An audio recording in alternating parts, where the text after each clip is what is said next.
Привет, друзья! Сегодня обеденный выпуск новостей Германии и Европы показывает осторожные прогнозы для автомобильной отрасли. Эксперты представили 4 возможных сценария развития ситуации, и каждый из них ставит под вопрос будущее немецких брендов, включая вероятность сокращения собственных производств и перехода к роли в основном сборочных площадок. Тем временем в продовольственной торговле формируется другая серьезная тема. Монопольная комиссия предупреждает 4 крупнейшие сети супермаркетов Германии фактически контролируют весь рынок. И такая концепция уже отражается и на ценах для граждан, и на возможностях самих производителей. И вопрос о том, насколько это сбалансировано для покупателей, становится все актуальнее.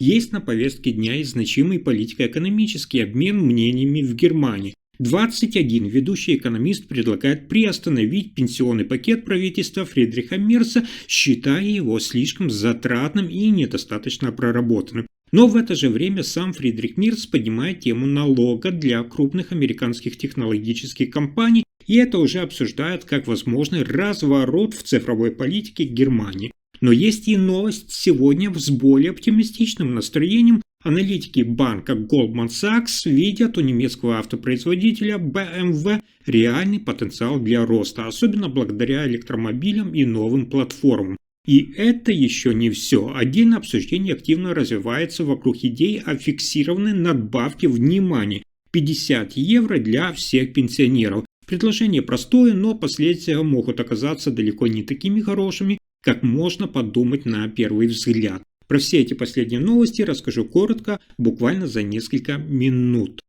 Итак, в Германии обсуждают тревожный прогноз для автомобильной индустрии. Эксперты отмечают, отрасль может столкнуться сразу с 4 неблагоприятными сценариями. Первый – это немецкие бренды рискуют превратиться в пустые имена, за которыми стоят уже не немецкие заводы, а иностранные концерны. Второй сценарий – это переход к выпуску только премиум-модели, что означает потерю массового рынка и падение продаж. Третий сценарий выглядит более проблематичным. Концерны могут перейти к роли обычных сборщиков для других компаний, сохранив заводы, но сократив прибыль и долю собственных технологий. И четвертый – это стагнация. Если производитель не ускорит развитие программного обеспечения и цифровых функций, они не смогут конкурировать с азиатскими автогигантами. Ситуация усложняется снижением спроса и усилением конкуренции, прежде всего со стороны именно китайских производителей. Компании жалуются на нехватку заказов и ухудшение бизнес-климата. Но у Германии все еще есть шанс. Специалисты считают, что отрасль может поддержать инвестиции в инновации, собственное программное обеспечение, новые цифровые сервисы и технологии. При правильной стратегии немецкие производители могут все-таки сохранить свои позиции и снова стать лидерами рынка. Следующая новость – одна из самых важных для экономики Германии. В Германии Федеральная комиссия по конкуренции, монопольная комиссия предупреждает, в продовольственной торговле сама конкуренция может фактически исчезнуть. Сегодня 4 крупнейшие сети, такие как Эдека, Рева, Lidl и Aldi. Они контролируют около 85% всего рынка. Эксперты говорят, что такая концентрация уже влияет на цены и ассортимент. По оценке комиссии, ситуация стала особенно чувствительна из-за многолетних слияний и закрытия мелких магазинов. Производители продуктов жалуются. Крупные сети диктуют условия поставок и существенно давят на цены, а более мелкие фермеры и переработчики теряют возможность вести честную конкуренцию. Для покупателей это означает более высокие цены и меньший выбор, даже если акции и скидки создают иллюзию выгод предложений. Монопольная комиссия требует усилить контроль за слияниями и ограничить дальнейшую концентрацию в торговле. По мнению экспертов, если не предпринять меры сейчас, страна может получить рынок с чрезмерной концентрацией, где несколько гигантов полностью управляют ценообразованием.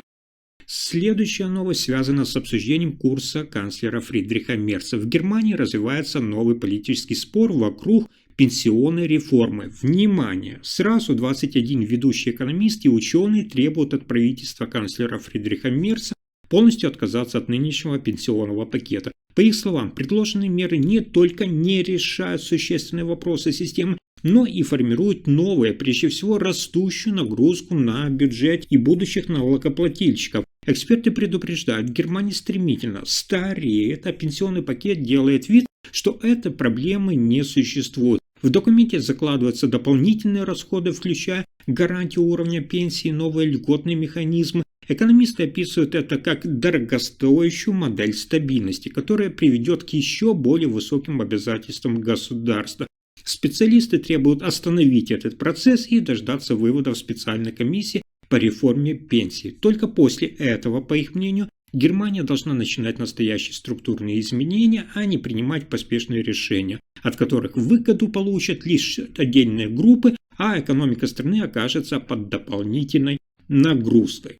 Но на этом важная тема дня не заканчивается. Фридрих Мерц, канцлер Германии, снова поднял вопрос о введении налога на крупные технологические компании. Напомню, речь идет о так называемых техногигантах, таких как Apple, Google, Amazon и других. Он заявил, что правительство рассматривает возможность обложения их доходов дополнительной цифровой ставкой как способ поддержать экономику Германии и обеспечить справедливые налоговые поступления. По словам канцлера Фридриха Мерца, нынешняя ситуация просто несправедлива. Эти компании получают прибыль на европейском рынке, но платят минимально. Он подчеркнул, что обсуждение налога еще не завершено, но Германия не намерена оставаться сторонним наблюдателем, пока международные корпорации активно работают на ее рынке. Такие идеи Мерца – это не просто экономическая мера, это сигнал. Германия стремится укрепить свое участие в цифровом рынке, снизить зависимость от крупных международных платформ и поддерживать собственные экономические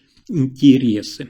И это только начало. В Германии аналитики американского инвестиционного банка Goldman Sachs видят у BMW огромный потенциал для возвращения на лидирующие позиции. Эксперты прогнозируют покупать акции автоконцерна и установили целевую цену на уровне 112 евро, считая, что нынешние котировки недооценены. Причина оптимизма проста. BMW сохраняет финансовую стабильность, демонстрирует сильные денежные потоки и уверенно работает с инвесторами. Ключевым фактором роста остаются электромобили и гибриды, продажи которых заметно увеличиваются. Новая платформа для электромобилей с современными технологиями и дизайном должна укрепить позиции компании в сегменте премиум автомобилей. Аналитики подчеркивают, что немецкий автогигант имеет все шансы значительно увеличить прибыль и вернуть доверие инвесторов. Рост продаж, инвестиции в электротранспорт и цифровые технологии делают BMW привлекательным для рынка сегодня, а перспективы компании на ближайшие годы остаются высокими. А дальше не менее значимая тема. В Германии экономист Марсель Фратшер предложил новую меру для пенсионеров. Это ежемесячная надбавка 50 евро. По его замыслу, каждый пенсионер получит одинаковую сумму, что поможет особенно тем, у кого сегодня низкая пенсия. Идея Фратшера вызывает активное обсуждение. Сторонники считают, что так удастся повысить справедливость и поддержать пенсионеров без сложных расчетов. Критики же отмечают, фиксированная надбавка меняет сам принцип, по которому больше вложил, значит больше получил. И возникает вопрос, насколько это справедливо для тех, кто долго и активно работал. Финансирование надбавки остается открытым сегодня вопросом. Если ее платить из бюджета, это может создать дополнительные нагрузки на сам бюджет и налогоплательщиков. Эксперты предупреждают, что без детального плана такие изменения могут обернуться проблемами для всей пенсионной системы. На этом пока все. Вы слушали последние новости Германии. Если информация оказалась полезной, ставьте лайк, подписывайтесь на канал и делитесь видео. Спасибо за просмотр.